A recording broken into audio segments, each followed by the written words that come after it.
तो महाराज कह रहे हैं बहुर जन्म न होई है मरना, फिर दोबारा जन्म न हो और फिर दोबारा मरना भी ना हो, उसके लिए क्या करे? तो श्री गुरुदेव विचार देते हैं कि करो विचार। क्या करे? जन्म मरे त्रय गुण हितकार, चारे वेद कथें आकार, जन्म और मरण और तीन गुण, इसको विचार करो। See, the sequence is so beautiful. पहले जन्म, फिर मरण, फिर तीन गुण, और इसका विस्तार क्या है? एक्चुअली पूरे संसार की बात कर दी। कहा तीनों का विचार करो कि इसमें हितकारी क्या है। हितकार, हित शब्द हिंदी का है, विच मीन्स भला, फायदा। किस चीज में मेरा फायदा है? चारे वेद कथे हैं आकार, चारों वेदों में इस ज्ञान का विस्तार हमको मिलता है। तीन अवस्था करें व्याख्यान। वेद बता रहे हैं तीन अवस्थाएं होती हैं। अब ये जो शब्द है ये पूरा वेदांत का शब्द है, क्योंकि वेदांत की टर्मिनोलॉजी इसमें इस्तेमाल हो गई। जिन्होंने विचार चंद्रोदय, आत्मबोध, वेदांत सार, ये सारे ग्रंथ मुझसे सुने हैं, उनको बड़ा आनंद आएगा, क्योंकि ये टेक्निकल वर्ड्स की समझ उनको पहले से होगी। पर जो नए बैठे हैं उनके लिए मैं इसको और स्पष्ट कर देती हूँ। तीन अवस्थाएं हैं, जागृत, स्वप्न, सुषुप्ति। जागृत ये इस समय, जिस समय हम पूरी होश में हैं, हमारी पांचों ज्ञान इंद्रियां, कर्म इंद्रियां, मन, बुद्धि, चित्त और अहंकार फंक्शन करते हैं, उस अवस्था को जागृत अवस्था कहते हैं। सावधान होकर के श्रवण करें। जब आपकी कर्म इंद्रियां काम नहीं करती हैं, सिर्फ ज्ञान इंद्रियां, मन और चित्त और अहंकार काम करे और बुद्धि काम ना करे, उसी को स्वप्न अवस्था कहते।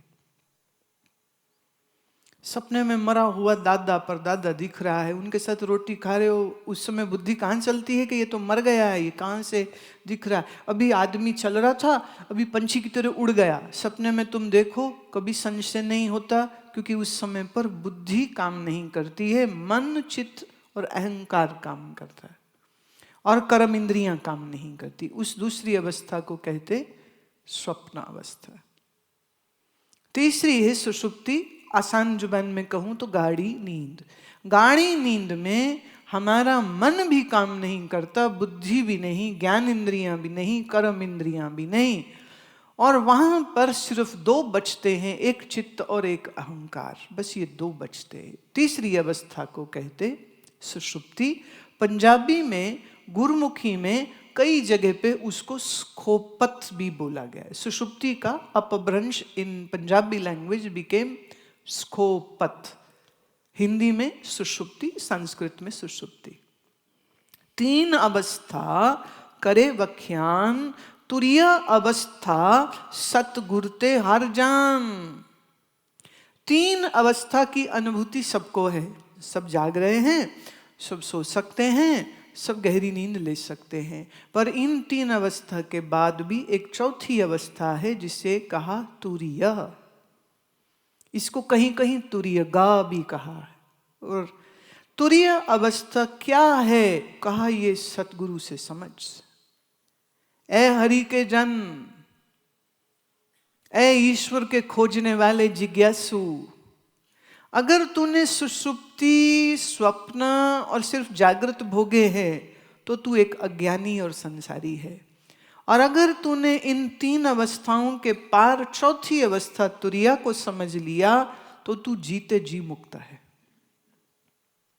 अगर जागृत, स्वप्न, सुषुप्ति में ही तुम खेले हो तो फिर कर्म और वासना में बंधे हुए जन्म मरण के चक्कर में पड़े रहोगे। इच्छा, आशा, निराशा, राग, द्वेष, लेना देना, मेरा तेरा, यही करते करते सुख दुख भोगते भोगते जिंदगियों को बिता लोगे तुम। चौथी अवस्था तुरिया कहाँ से समझ लगे? कहा सतगुरते जान। अपने सदगुरु से पूछ, अपने सदगुरु से समझ। और फिर उसकी समझ के लेने के लिए थोड़ा और विस्तार देते अगली पंक्ति में कहते, चार पदार्थ कहे सब कोई। देखिए कैसा ये 4, 3, 2 अंकों का इस्तेमाल होता है वेदांत में और सांख्य दर्शन में। इट्स सांख्य संख्या, संख्या माने digits, numericals. All the talk is going to happen in that. पहले कहा उन्होंने 3 अवस्था कहे बख्यान, और अब बात कर रहे हैं 4 पदार्थ कहे सब कोई। ये सब कोई कौन है? ये तुम हम की बात नहीं हो रही है। ये कौन है? ये 4 वेद की बात कह चुके कि 4 वेद विस्तार से कह रहे हैं। तो 4 पदार्थ कहे सब कोई। धर्म, अर्थ, 2 के पीछे सारी दुनिया पागल। धर्म और अर्थ में क्यों गया? अभी देखिए बहुत प्यारी बात निकल के आ रही है। अर्थ मतलब जिसका कुछ लाभ हो। आपकी बुद्धि अभी संसार में लाभ देखती है, इसलिए संसार के पीछे भागती है। परंतु क्या आप धर्म सहित अर्थ कमा रहे हो या धर्म के बगैर कमा रहे हो? इसलिए पहले धर्म आया है। तुम्हारे स्कूल कॉलेजों में बच्चों को धर्म नहीं सिखा रहे हैं। किसी का हक न मारना धर्म है, पाप न करना धर्म है, दूसरे को सुख देना, सेवा देना धर्म है, सत्य बोलना धर्म है, सेवा करना धर्म है, मन में कलह क्लेश न रखना धर्म है, संसार को असार जानना धर्म है। इस धर्म के ज्ञान के बगैर जब तुम जिंदगी में चीजों को इकट्ठे करते हो, मकान बनाओ, जरूर बनाओ, पर जरा सोचो तो सही, धर्म के लिए मकान है या अधर्म के लिए? एक का घर इसलिए बना है ताकि पार्टी कर सके। धर्म विहीन धन कमाओगे वो धन भी पाप है। धर्म विहीन मकान बनाओगे तो वो मकान भी पाप हो जाएगा। धर्म सहित धन कमाओगे तो वो धन शुभ होगा। धर्म के लिए मकान बनाओगे तो वो मकान एक मंदिर हो जाएगा। धर्म के लिए, एक ने कहा कि विवाह क्यों करना? बोले विवाह इसलिए करना। एक हमारे बहुत अच्छे स्वामी जी हैं, वो बता रहे थे कि एक बार एक रिक्शा चलाने वाले सरदार जी ने उनसे पूछा कि आप संत हो? इन्होंने कहा हाँ। तो वो कहता है मैं और आप एक तरह से दोनों एक से हैं। स्वामी जी ने कहा वो कैसे? कहते आप भी भजन करते हो, मैं भी भजन करता हूं। आप सुमिरन करते हैं, मैं भी सुमिरन करता हूं, पर एक चीज में मैं आपसे ज्यादा अच्छा हूं। वो कैसे? कह रहे परमात्मा की बनाई हुई सृष्टि को आगे बढ़ाने का काम मैंने किया है और वो आपने नहीं किया है। क्योंकि आपने शादी नहीं की, आपने बच्चे पैदा नहीं किए। मैंने शादी भी की, मैंने बच्चे भी पैदा किए हैं, परमात्मा की बनाई सृष्टि को आगे भी बढ़ाया है। तो एक दृष्टि से हम तुम एक हैं, तुम भी भजन करते हो, मैं भी भजन करता हूं, पर एक दृष्टि से मैं तुमसे श्रेष्ठ हूं।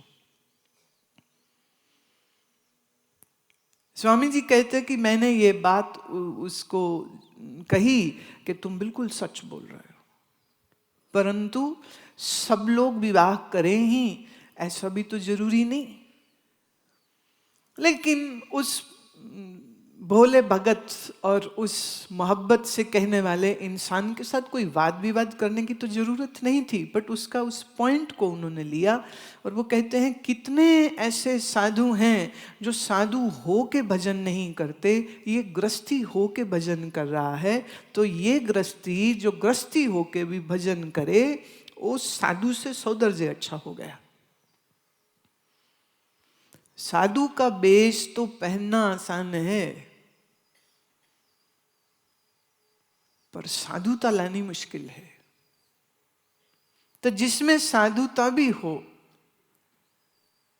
और फिर वो धर्म सहित पैसा कमाए, धर्म सहित मकान बनाए, धर्म के लिए विवाह भी करे, धर्म के लिए बच्चा भी पैदा कर। बच्चा आप क्यों पैदा करते हो? अगर इसके मनोविज्ञान को हम समझें तो तुम्हें अंदर डर लगता है कि मैं नहीं रहूंगा तो मेरा नाम लेने वाला कुछ नहीं, शरीर से मैं जिंदा तो नहीं रह सकता हूं, पर अगर मेरा बच्चा होगा तो उस बच्चे के जरिए से मैं ही तो जीऊंगा।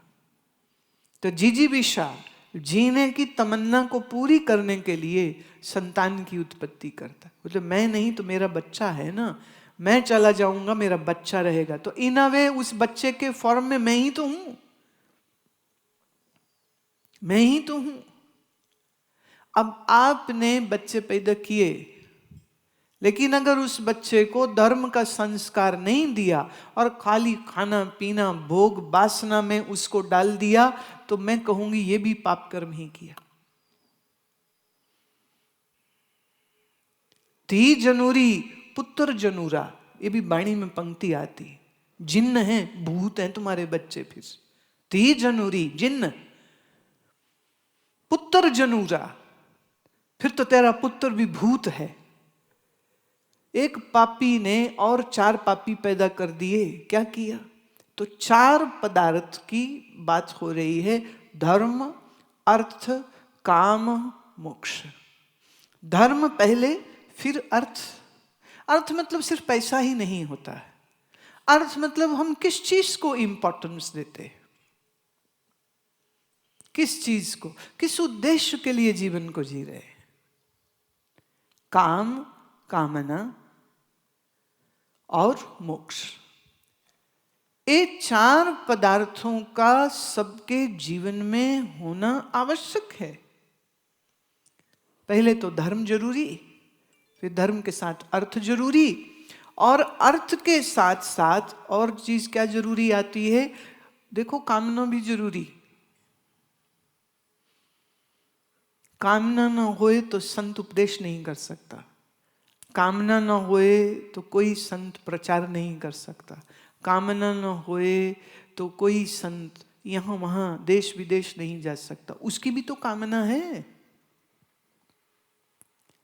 संसारी की कामना सिर्फ अपने लिए है, ज्ञानी की कामना दूसरों के हित के लिए। कामना तो दोनों में है। जो मेरी कामना ना होती तो मैं यहां न बैठती। तो मेरी कामना सुनाने की, आपकी कामना सुनने की, तो कामी बैठे हैं सब यहां पर। हम भी कामी, तुम भी कामी, सेम सेम। पर यहां फर्क एक आ गया, हमारी एक ही कामना है कि तुम धर्म की राह पे चलो, और तुम्हारे मन में और 10 करोड़ कामना है, इसलिए ये फर्क हो गया। एक दृष्टि से दोनों कामी, जो मुझे सुनाने की कामना, तुम्हें सुनने की कामना। अच्छा सोच के देखो, मुझे तो सुनाने की कामना हो पर सामने सुनने वाला कोई ना हो, फिर हम भी क्या करेंगे ना। वैसे ज्यादा खुश मत हो ना, हाँ बिल्कुल खुश होने की जरूरत नहीं है। जब मेरे लेफ्ट राइट कोई नहीं था तब भी हम गाते थे, स्वांतः सुखाय, अपने सुख के लिए गाते थे। कल बात हो रही थी तो पूज्य महाराज जी को याद कर रहे थे, कोई प्रेमी जिन्होंने उनके दर्शन किए टूटू माजरा में, तो वो कह रहे थे कि महाराज बैठे होते थे और अचानक से उठ के चले जाते थे, और महाराज आगे आगे जा रहे हैं और पीछे संगत सारी भागती रहती थी उनके, क्योंकि वो अनाउंस नहीं करते थे, वो formally as a teacher teach भी नहीं करते थे। तो बैठे हैं, माइक सामने लगा है, सत्संग कर रहे हैं, सत्संग करते करते वो चारपाई में बैठे हैं, तो सत्संग करते करते वो ऐसे अपने बाईं करवट जहाँ सिराना पड़ा है वहाँ पे सिर टिका देते, तो माइक यहाँ रह गया और वो यहाँ लेटे लेटे वहीं बोल रहे, क्योंकि आंखें तो बंद हैं। तो सेवादार माइक उनके मुंह की तरफ लेके जाता, थोड़ी देर में वो सीधे उठ के बैठ जाते। अब माइक वहां पड़ा है, वो यहाँ बोल रहे हैं, उनको इस चीज से कोई लेना देना नहीं कि माइक मेरे मुंह के सामने है भी या नहीं है। मौज आई तो थोड़ी विचार कर दी, मौज आई तो विचार सुना दिया, और इस मौज में इस बात की भी परवाह नहीं कि सामने वाले ने समझा है या नहीं समझा है। तो कामनाहीन बोलते थे। मेरे विद्या गुरु, उन्होंने पूज्य महाराज जी से विचार सागर को पढ़ा था उनकी जवानी में। तो I am saying almost 60 years back. उस समय पर महाराज जी पढ़ाया होगा, तब हम कह सकते हैं कि बढ़िया पढ़ाया था और एक टीचर की तरह पढ़ाया था। लेकिन अपने आखिरी अवस्था में आते आते उनकी मस्ती तो इतनी बढ़ गई थी कि कामनाहीन, अब बोलने की भी कामना नहीं, संगत को मिलना इसकी भी कामना नहीं, बैठे बैठे रहे, चले गए, ना लेना है ना देना है किसी से।